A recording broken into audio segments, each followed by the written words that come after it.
Olá, seja muito bem-vinda, seja muito bem-vindo. Você que vai ler a palavra comigo hoje. Nós vamos ler o capítulo 7. Apesar de eu já ter feito uma reflexão e uma meditação de todo o livro de Jó, eu vou ler de capítulo em capítulo e meditar sobre os capítulos, amém? Para que a gente não perca o conteúdo direitinho da Bíblia, o que diz exatamente a palavra, tá bom? Então, diz assim a palavra, capítulo 7 do livro de Jó. Não é verdade que a vida do ser humano neste mundo é uma luta sem fim? Não são os seus dias como os de um trabalhador diarista? Como o escravo que suspira pela sombra e como o trabalhador que espera pelo seu salário? Assim me deram por herança meses de desengano e me proporcionaram noites de aflição. Ao deitar-me, pergunto: quando me levantarei? Mas a noite é longa e estou farto de me virar na cama até o amanhecer. O meu corpo está vestido de vermes e de crostas terrosas. A minha pele racha e de novo forma pus. Os meus dias são mais velozes do que a lançadeira do tecelão e se findam sem esperança. Lembra-te, ó Deus, de que a minha vida é um sopro. Os meus olhos não tornarão a ver a felicidade. Os olhos de quem agora me vê não me verão mais. Desculpe, irmãos. Os teus olhos me procurarão, mas já terei desaparecido. Assim como a nuvem se desfaz e passa aquele que desce a sepultura, jamais voltará a subir. Nunca mais voltará para sua casa, e o lugar onde mora nunca mais o conhecerá. Por isso não reprimirei a minha boca. Na angústia do meu espírito falarei, na amargura da minha alma eu me queixarei. Será que eu sou o mar ou algum monstro marinho? Para que me ponhas sobre guarda? Quando digo, o meu leito me consolará, a minha cama aliviará a minha queixa, então me assustas com sonhos e me atemoriza com visões. Por isso prefiro ser estrangulado antes da morte do que esta tortura. Estou farto da minha vida. Não quero viver para sempre. Deixa-me em paz, porque os meus dias são um sopro. Que é o homem para que tu lhe deis tanta importância, para que deis a ele atenção, para que a cada manhã o visites e que a cada momento o ponhas à prova. Até quando não desviarás de mim o teu olhar? Até quando não me darás tempo de engolir a minha saliva? Se pequei, que mal fiz a ti, ó espreitador da humanidade, porque fizestes de mim o teu alvo, tornando-me um peso para mim mesmo. Porque não perdoas as minhas transgressões e não tiras a minha iniquidade? Pois agora me deitarei no pó, e se me procuras, já terei desaparecido. Aleluia, né? Amém. Glória a Deus por esse capítulo. Eu falei ainda há pouco eu fiz uma reflexão e uma meditação sobre todo o capítulo do livro de Jó, porque eu precisava entender todo o livro para poder fazer a leitura de capítulo a capítulo. Então, vocês vão achar no canal do YouTube a leitura dessa reflexão e dessa meditação, que é um pouco mais longa. Eu só falo aquilo que eu aprendi lendo o livro todo, amém? Então eu aprendo que lendo a palavra de Deus a gente consegue entender muita coisa. Vamos orar para que o Senhor nos abra a mente, o entendimento, para receber a sua palavra. Pai querido, Abre o nosso coração, abre o nosso entendimento para receber a tua palavra, que é viva e eficaz. Derrama sobre nós, Senhor, o teu amor.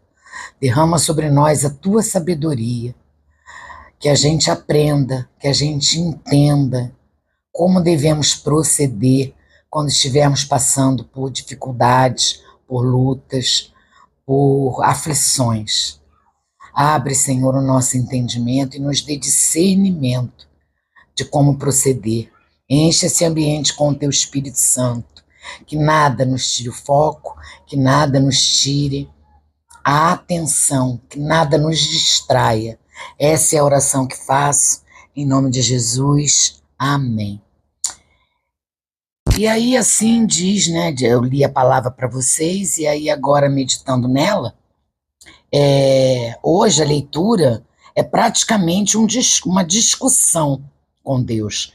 Jó, ele discute com Deus sobre...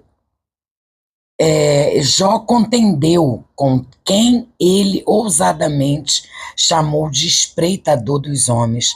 Olha que interessante, no versículo 20, ele diz, né, eis, aqui ó, no versículo, se pequei, que mal fiz a ti, ó espreitador da humanidade, porque fizeste de mim o teu alvo, tornando-me um peso para mim mesmo. Então, esse capítulo é praticamente uma discussão com Deus. Em suas palavras, nas palavras que Jó faz aqui, dá aqui, percebemos que o seu real anseio é a morte. Ele quer morrer. Jó havia perdido as esperanças. Sua situação descrita por ele mesmo, no versículo 5, onde ele diz assim, no verso 5 ele diz assim, o meu corpo está vestido de vermes e de crostas terrosas, a minha pele racha e de novo forma pus. É muito triste, né? Então a gente vê nesse versículo, no versículo 5,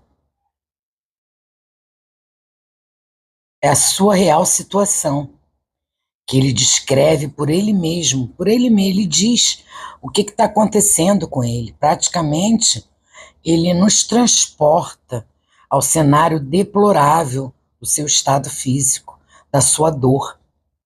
Todo o corpo de Jó tornou-se em uma só ferida, aberta e em estado de putrefação. Que terrível, né, meu irmão? Sem dúvida, vê-lo assim era uma situação desagradável e constrangedora. E diante de tanto sofrimento, Jó não reprimiu seus sentimentos e expressou, sim, toda a sua angústia diante daquele que tudo vê.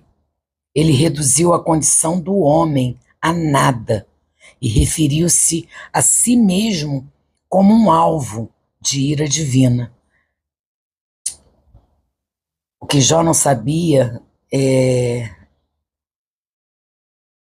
se Jó pudesse rasgar os céus e enxergar o olhar de compaixão do Senhor sobre ele.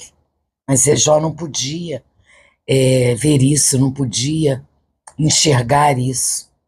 As chagas do seu corpo não eram maiores ou piores do que as que o seu Redentor receberia como opróbrio, irmãos,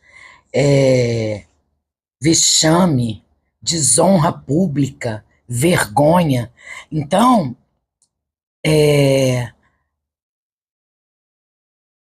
as chagas que Jó tinha em seu corpo não eram maiores ou piores do que as que Jesus iria receber como desonra pública, como vergonha que não lhe pertencia. Porque se ele morreu na cruz do Calvário por mim e por você, foi por nós. Ele não tinha culpa nenhuma, ele não tinha pecado nenhum. E por mais que as suas palavras expressassem grande amargura, ele percebeu, diante da incompreensão de seus amigos, que só poderia compartilhar a sua dor com Deus. Jó precisava de apoio emocional e foi buscá-lo na fonte, na pessoa certa. É isso que nós precisamos fazer: buscar consolo, alívio, esperança em Deus. É muito fácil estar de fora de uma situação e julgá-la conforme nossa própria ótica. Mas hoje reconhecemos a história da vida de Jó, desde o início até o seu fim.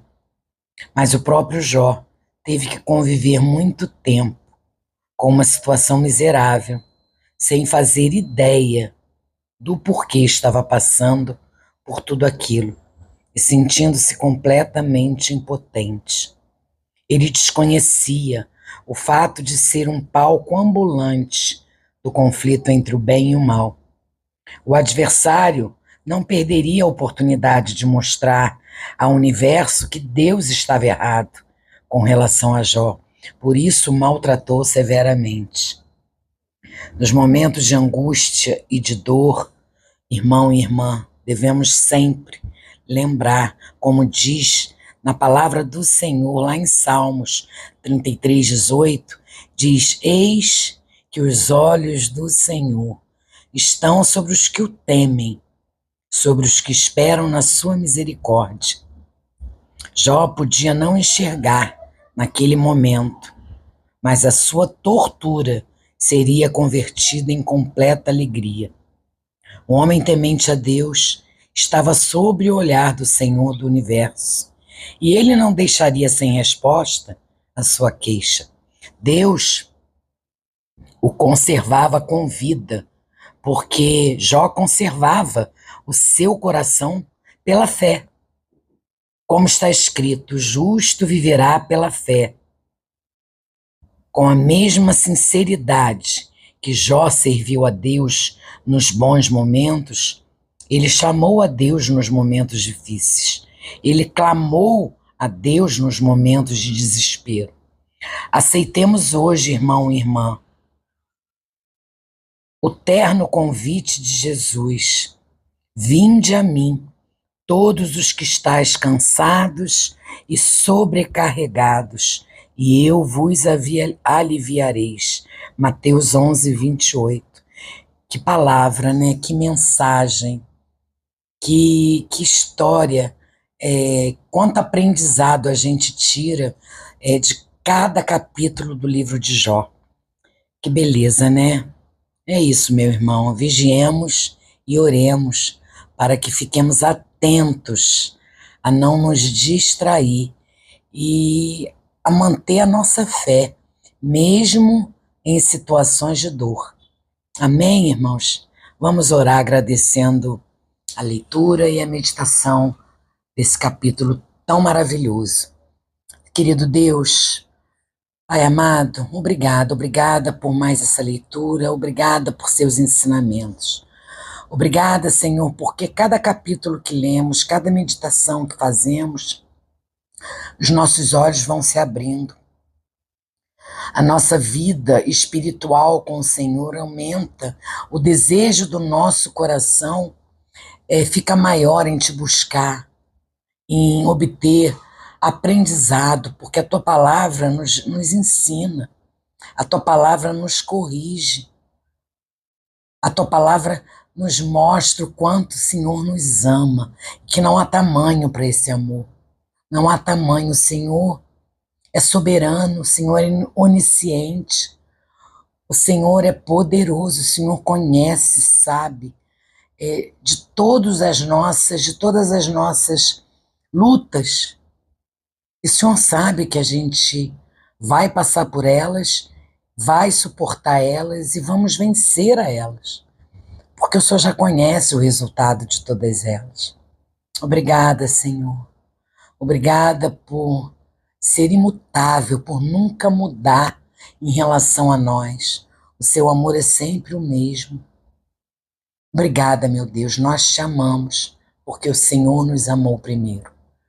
Essa é a minha oração com perdão dos meus pecados, em nome de Jesus. Amém. Amém, irmãos.